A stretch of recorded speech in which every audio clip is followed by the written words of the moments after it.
I'm Tara Brabazon, and for the last time I introduce myself as the Dean of Graduate Research from Flinders University. Welcome to Vlog 300. What Matters?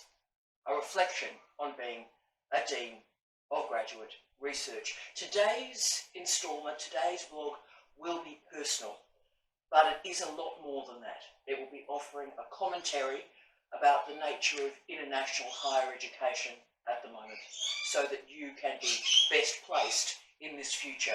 And I know it does feel like the end of the world at the moment. Catastrophic events are emerging in higher education. But we, as scholars, have some choices to make. We can bow to the lies, the deceit, the narcissism, the confusion, the fear. We can sustain this mode of scholarship, the power plays, the rubbish. We can make a decision to be part of that story. Or we can make a different decision. And those choices are made by you for your future. But for the last time, I will offer Tara's 10 tips for what matters, what I've learnt from being a Dean of Graduate Research. And this role has been an absolute privilege for me to assume. I have been and remain incredibly humbled to have accompanied so many remarkable students and supervisors on their journey. It has been a privilege to know you and a privilege to see the research that you've created. But this series finishes pretty appropriately in my backyard. Now, you've seen it before because this backyard has been the setting for some of the more challenging moments of our vlog series, particularly through the pandemic.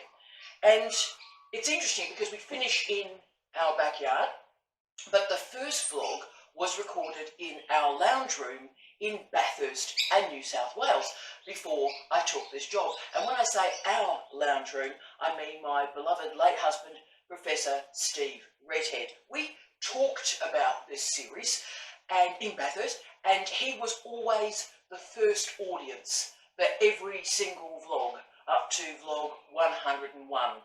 The digital doctorate, and Steve died 3 days after that vlog was recorded. But he said to me as one of his last statements, "That was a great vlog, you need to write that up in the literature," and Steve, I did, so this one's for you. But as Steve and I were pondering our move to Adelaide 6 years ago, I was gathering up some research and some evidence about higher degree students at Flinders University, and I saw some remarkable trends, some very odd and interesting sociologies. I saw 6 years ago that the average age of our higher degree students was then in the late 30s. I went, wow, now it's actually 40. So well over 50% of our students were women. And quite importantly, in the last 5.5 years, the trans community, the non-binary identifying colleagues have offered me and have offered Flinders University and the Office of Graduate Research profound advice to ensure that our systems are always safe and welcoming and enabling for you and your research. And I thank you for your good counsel. And I should also thank our gay, lesbian and bisexual students who always make sure and again offer me incredibly significant advice to make sure that your pathway through research is both profound and meaningful. Thank you all. But I also saw that 1/3 of our students were part-time. 1/3 of our students lived outside of South Australia. And the oddity was they lived outside of South Australia, but they mainly lived in regional areas of Australia. And probably following on from the high proportion of part-time students, most of our students were not on scholarship. Wow. Now, this, I thought at the time, was an incredibly unusual profile. And as my research has continued in international doctoral education, I've discovered that Flinders was actually just a bit ahead. What is our sociology, what is our student cohort, is actually the future of doctoral education. Young people from school who enter an undergraduate degree and then honours or a capstone program and then go into a PhD is a very, very, very small part of our community. And you see, that's the myth of doctoral education. Governments and universities want you to believe the big lie that the PhD programs are filled with young people just from their undergraduate program. And that's not only wrong, but it's actually a dangerous assumption, a dangerous myth, because it means we're not creating proper policy for the proper future of the remarkable colleagues joining us. So once I realised this profile for doctoral students, the question then became, why are we focusing all our attention on analogue support, face-to-face support on a campus in Adelaide during office hours, when the bulk of our students are not there in Adelaide, and the bulk of our students are, of course, with caring responsibilities or working full-time. So most of our students during the working day are a long, long way away from an Adelaide-based campus. Therefore, I thought, what are we going to do here? So I used all my work on online learning from the last 20 years or so to realise that probably this weird, interesting, emerging mode of communication, the vlog, might provide an answer.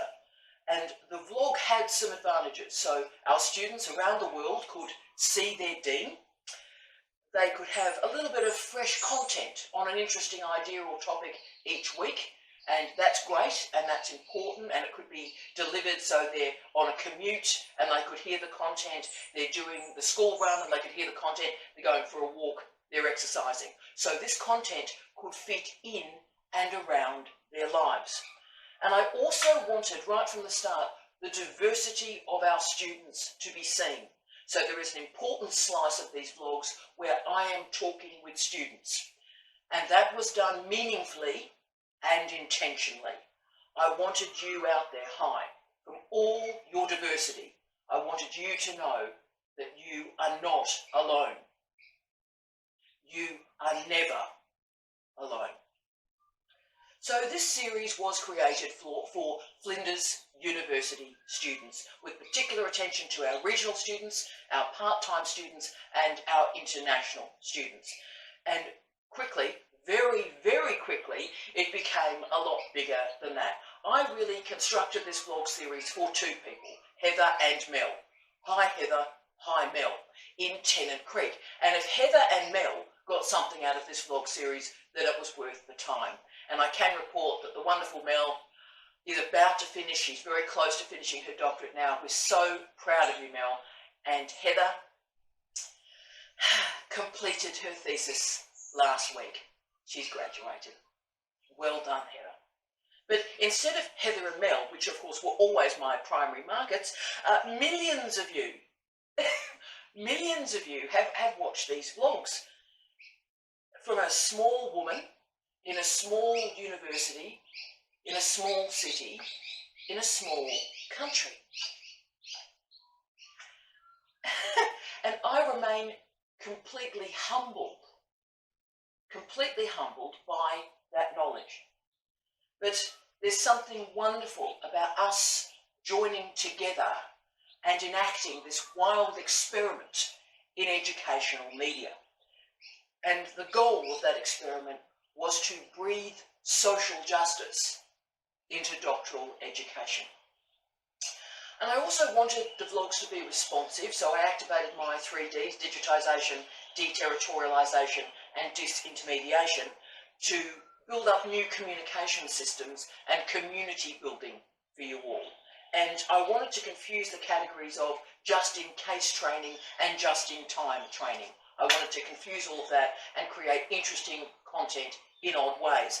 And when I say interesting content, that's because the overwhelming majority, I'm talking about 95% of these vlogs, came via requests from you. You would send me a message, I would go away, read the refereed literature, see what's going on in international debates, and then produce a vlog to order. So if you think about it, no one else has really been involved except us. You, me, that camera, that tripod, an SD card, and these cards. And that little package has sort of followed me around the world, from the University of Macau to the University of Manchester, from Paisley in Scotland to the Unferston sinkhole in Mount Gambier. So this series became much more than an exchange in content. We survived a pandemic together.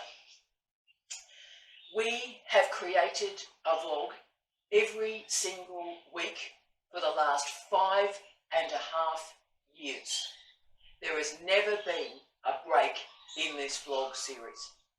And what's happened is during that time, our numbers at Flinders University have increased radically, a 25% growth in this year alone during a pandemic, and our completions have increased in very, very quick time. So our students are finishing their qualification very quickly and going on to incredible jobs or promotions within their already existing jobs. And I'm so incredibly proud of every single one of our students. Now, what we've done here is we've told some deep truths, and we've also told some untold stories. And this is a great story.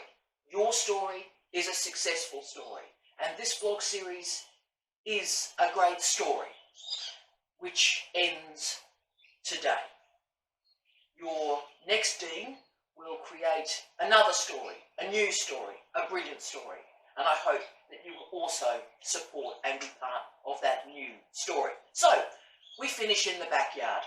That was the focus of the vlogs during the darkest times of the pandemic. The first half of these vlogs was recorded in my workplace, the second half around my home. And if you think about it, that's sort of been the trajectory of the last 5.5 years.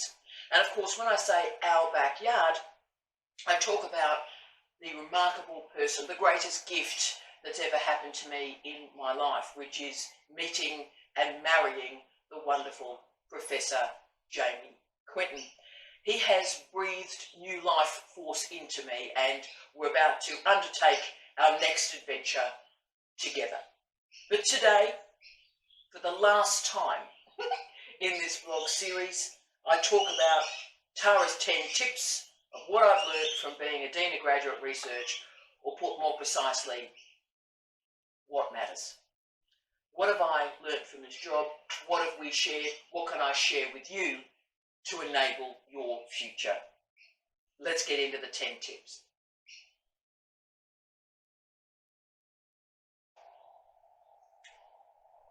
Tara's tip 1.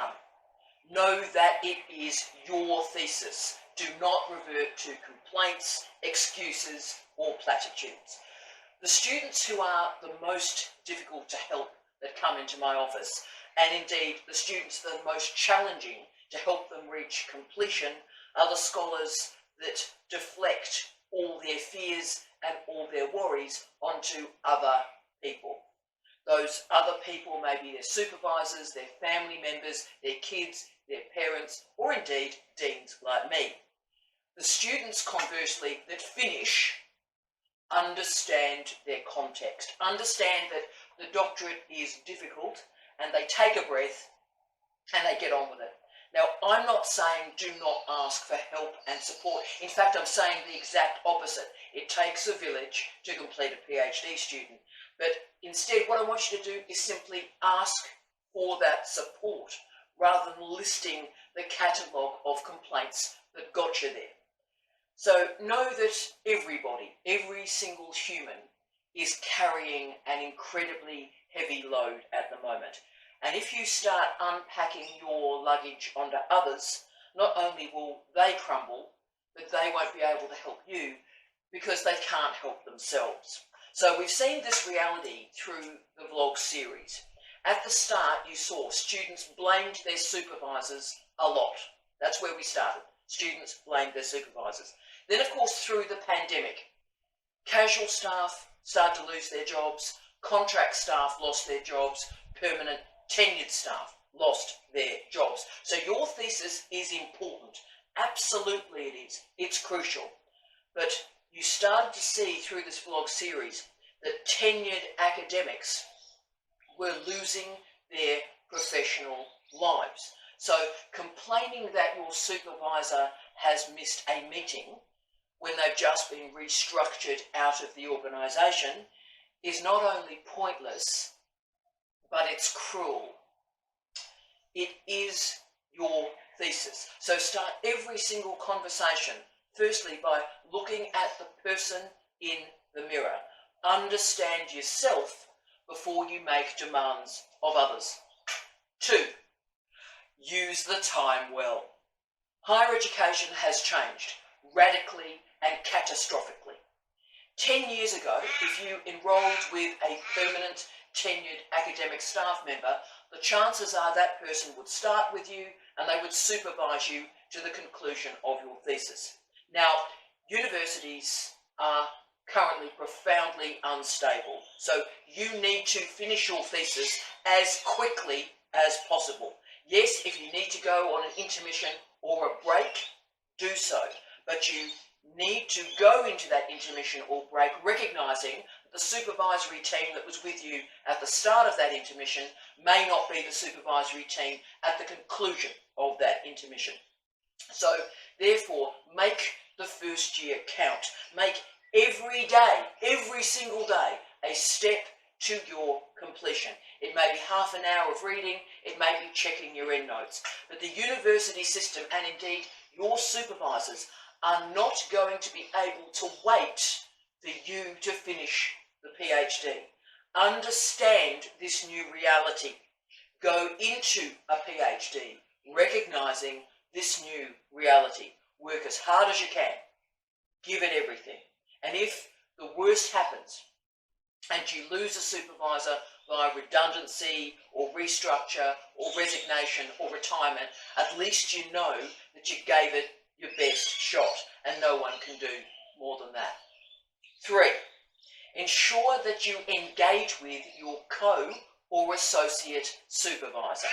Right, now my father, Kevin Brabazon, 93, hi big Kev, my father, Kevin Brabazon, was a bookie's dog for a portion of his career. Now for our international viewers, and perhaps some of our national viewers, you might be wondering what a bookie, a bookmaker's dog, actually is. Well, let me share that with you.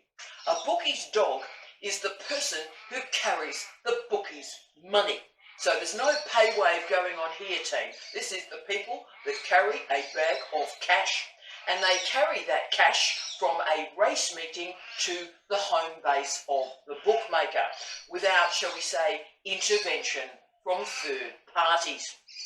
Now, what I learnt from being the daughter of a bookie's dog, and indeed the daughter of a man who worked for a professional bookmaker for a large slice of his career, is that you need to read and understand the odds of your life. If you're going to back a roughie, if you're going to back a smoky, then you need to understand clearly what can be lost as much as what can be won. Now, I've applied this knowledge about the bookie's dog to the rest of my life, really, because that means we always have to make decisions with our eyes open. We always have to think about what could go wrong. That is a productive scenario to consider. So I am stunned, absolutely stunned. I was stunned at the start of the series. I'm stunned at the end that students do not grasp the importance of the associate or the co-supervisor. All the focus is on the principal supervisor, right? But the chances are that a chunk of your candidature is going to be managed and organised by this associate or co-supervisor, because supervisors go on holiday, supervisors go on sabbatical, they face a family tragedy, they may leave the organisation by choice or by force.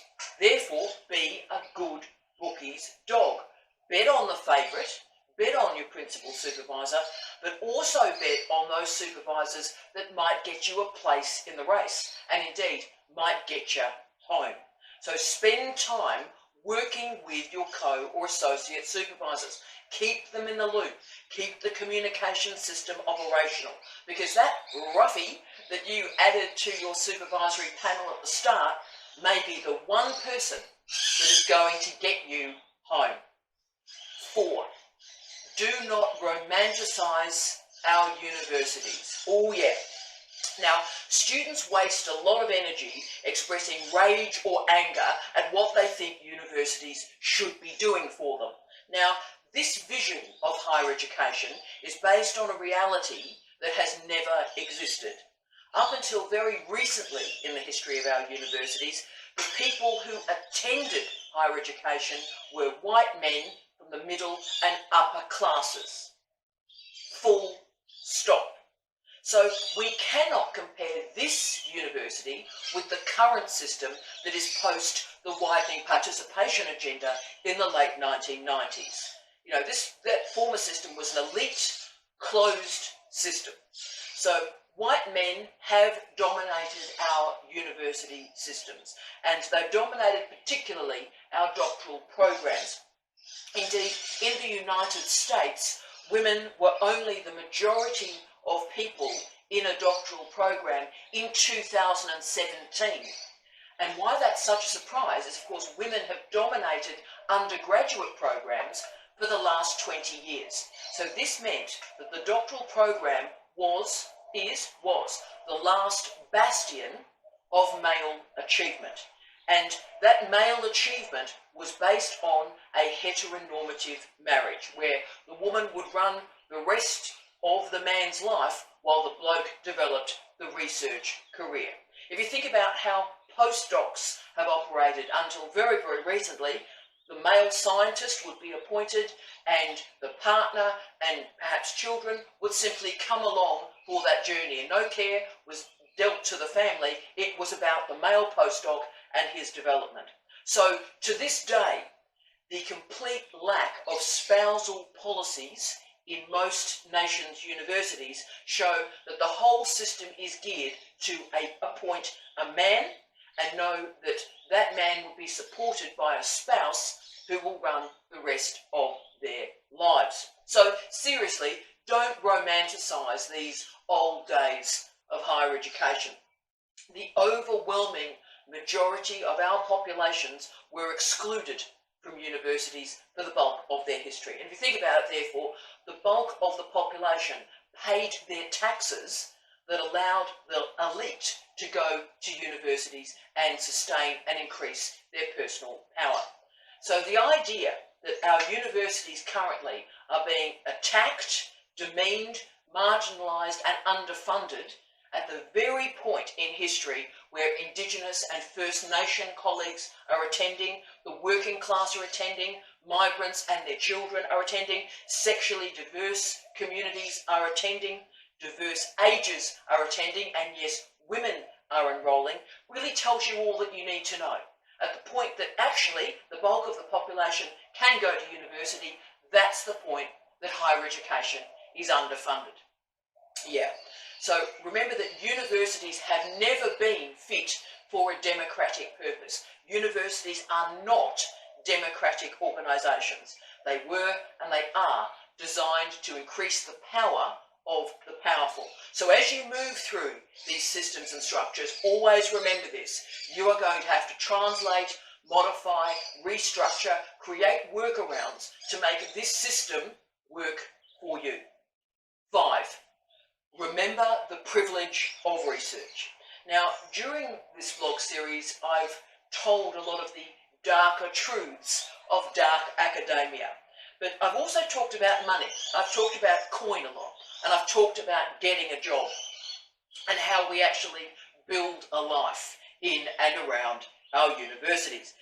But one of the most common words I've used in this vlog series has been the word privilege. Because we live in a culture of complaint. When in doubt, complain. Thesis, hatement, quit lit, and all those really nasty blogs that attack doctoral education. Now, it does not have to be this way. If we come to doctoral education recognising the privilege of this enrolment. Remember, only 1% of the world's population has a PhD.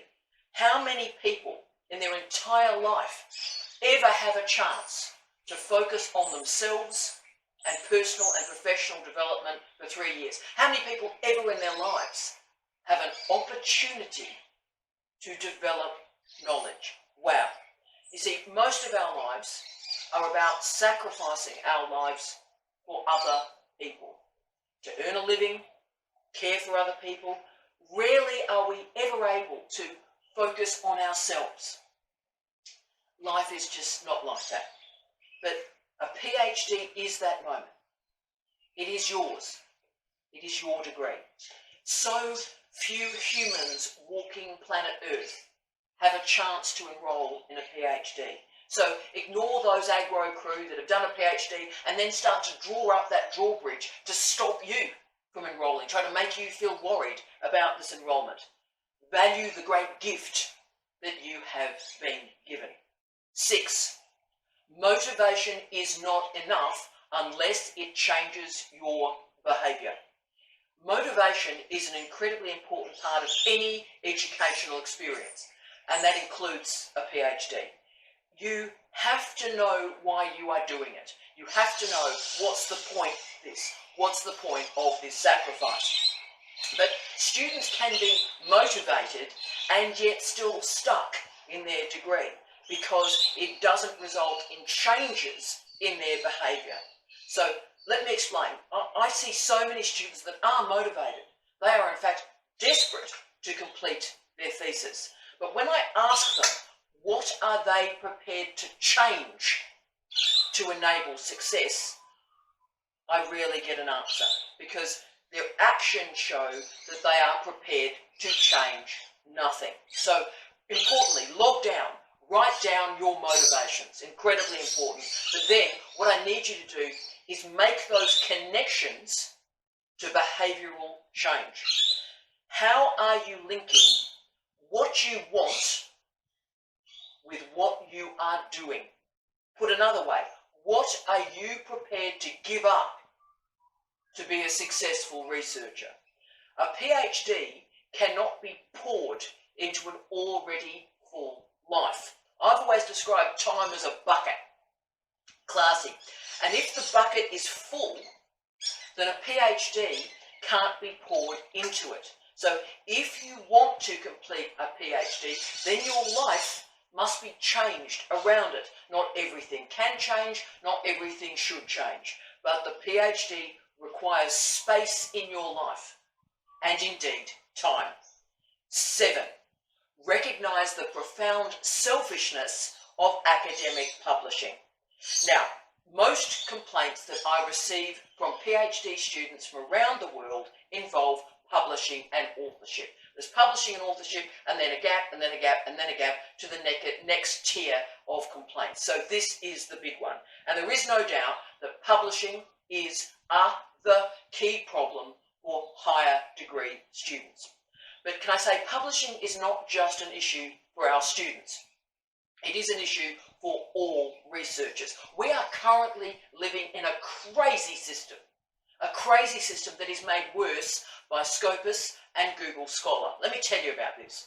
So I was in a meeting only a few months ago where an academic, a professor no less, tried to explain to a committee that a multi-authored article, so an article with 5, 6, 7, 8, 9, 10 authors, should be granted an equal value to a singly authored book. So an article, 6, 7 authors, 7,000 words in length, should be valued the same as a 70,000 word book written by one person. Now this is nonsense. This is absolute rubbish. But consider how this nonsense is being perpetuated through our academic system. Because just look at Google Scholar. Let's start there. I like Google Scholar, but let's look at Google Scholar. Find an article with 4 authors, or 6, or 8, or 9, or 22. And every citation that article receives goes into the profile of each of those authors, whether they are the first author, the last last author, or the inverted commas freeloading postdoc, as author 4 in the middle. Now, then look at a book. There is a book with one author and they get one citation through their profile. So think about it. 8 authors, each of them get that citation. One author, you get the citation. Are they actually of equal value? Really? Come on. And then we have this crazy situation where wherever an author is on the authorship list, the researchers granted the same citation. So whether they're the first author, whether they're the last author, and indeed the freeloading postdoc in the middle. And can I say, I'm aware that's a dreadfully pejorative phrase, and actually I'm not using it against freeloading postdocs. I'm not using it against postdocs because I think most freeloading postdocs are actually professors. Hashtag no pressure. So this system means that people who get themselves claw into multi-authored papers, and lots of them, reap the citation benefit from other people's work. But the ironies continue, because collaborations are valued in our current system, and that's great. I love a good collaboration. But what that means is the sole researcher who doesn't have the research assistants and actually does their own work is then questioned for their inability to play with others. So as you can see, this entire system is geared for academics to feed off the work of PhD students. Now, as a senior professor said to me only a couple of weeks ago, my PhD students are my workers. My PhD students are my workers. So, as you can see, this system is geared to be unjust, and the citation metrics is geared to reward the freeloading postdocs getting themselves under lots and lots of papers, even if those freeloading postdocs are professors. Now, yes, through the last 5.5 years, as this vlog series has continued, we've had fantastic new research codes of conduct, and that is amazing. And we also are now seeing a lot of journals asking all the authors to sign off the percentage of their contribution. Both of those initiatives are incredibly welcome. But none of this is actually changing how the citations are measured. All we can do as humans, as scholars, is to be ethical and work hard. And know that every single one of us has war wounds where somebody in one of our articles at least did absolutely nothing, and added themselves to that article. In my case, it was a PVC who added himself to a paper as the first author, didn't write one word of it, didn't read it, and I was a full professor at the time. So when this freeloading postdoc behaviour starts to be aggressively patrolled through research conduct, and our PhD students start to have their ideas protected, then this research culture will change. 8.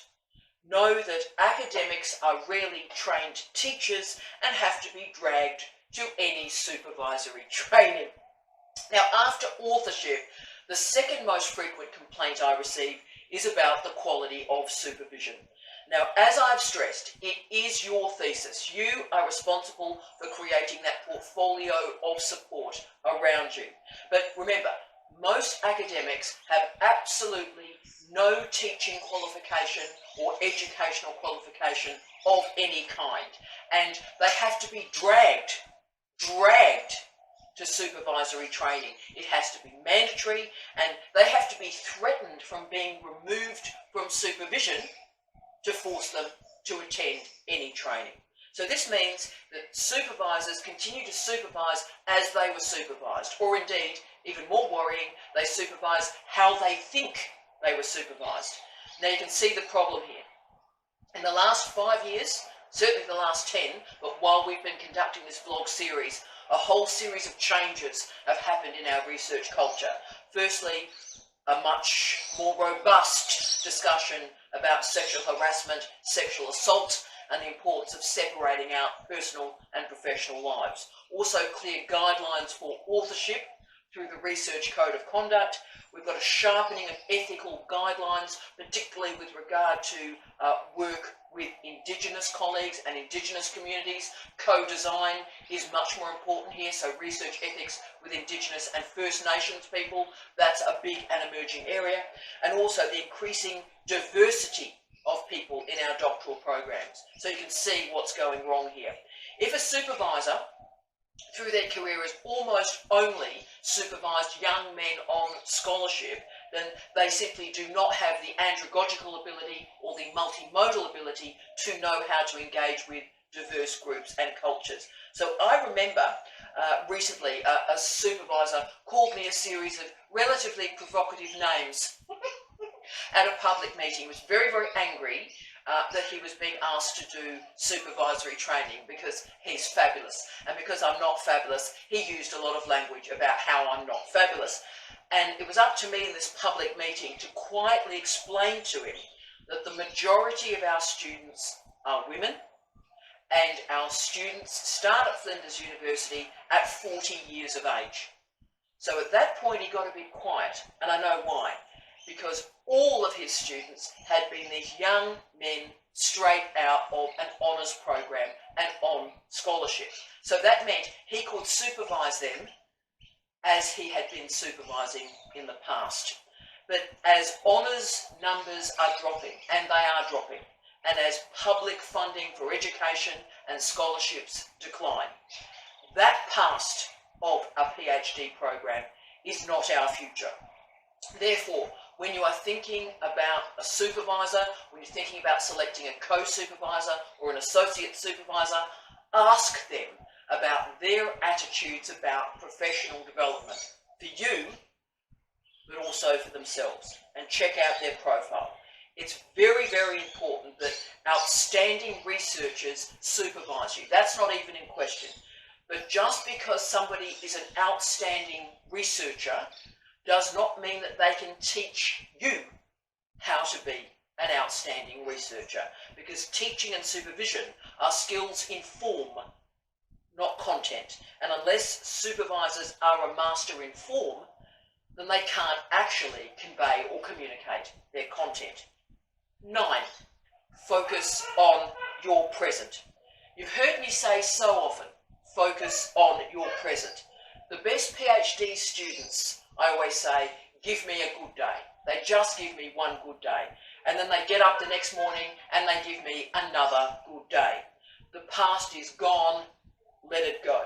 So give me a good day today. Get up early, give me an hour of power, and work today when you don't feel like it. In fact, particularly on a day you don't feel like working, work hard. And that is what creates a successful PhD. 10, be realistic about the future. Dear friends, we are in for a tough few years. As this pandemic ends, we are entering an interregnum. An interregnum is an in-between time when universities are going to have to work out what they are. What's the point? What do they do? This interregnum is also the context for what Jean Baudrillard described as the double refusal. This is important, the double refusal. This phrase refers to the refusal to lead, but also the refusal to be led. What that means is the leadership in so many universities around the world showed themselves to be lacking through the pandemic. And because the leadership has been so poor in our universities around the world, the results have been catastrophic to higher education. The leaders didn't lead, and then the followers, recognising the complete incompetence of the leaders, stopped listening to the leadership. Now, the result of this double refusal was and is chaos, restructures, and even more worrying than restructures is a complete loss of faith or understanding in what a university is and what a university can be. Now, this state will not last forever. It's an interregnum. But you have some choices to make. You can give up on our universities, or you can rise to the challenge. Work hard on your research, commit deeply to professional development, and give yourself the task to learn something new every single day. Learn how to teach, please. Learn how to supervise, please. Read research codes of conduct. Make a pledge to yourself and others that you will not be that freeloading postdoc on other people's papers, that you will care and support and nurture the research of others. And most importantly, be kind. Don't bully, don't ridicule, don't confuse, don't frighten. And that includes disrespecting your supervisor, because you never know what another human is experiencing.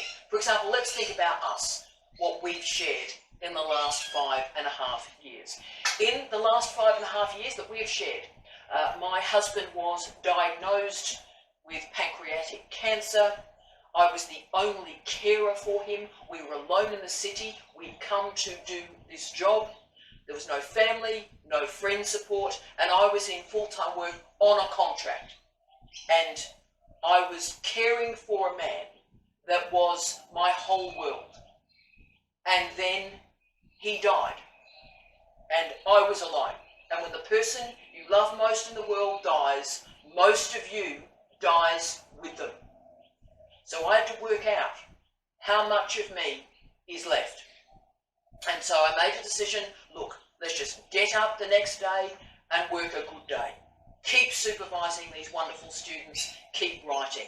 And during these 5.5 years, I've supervised 51 students to completion, produced 52 articles and book chapters, and yes, 3 books.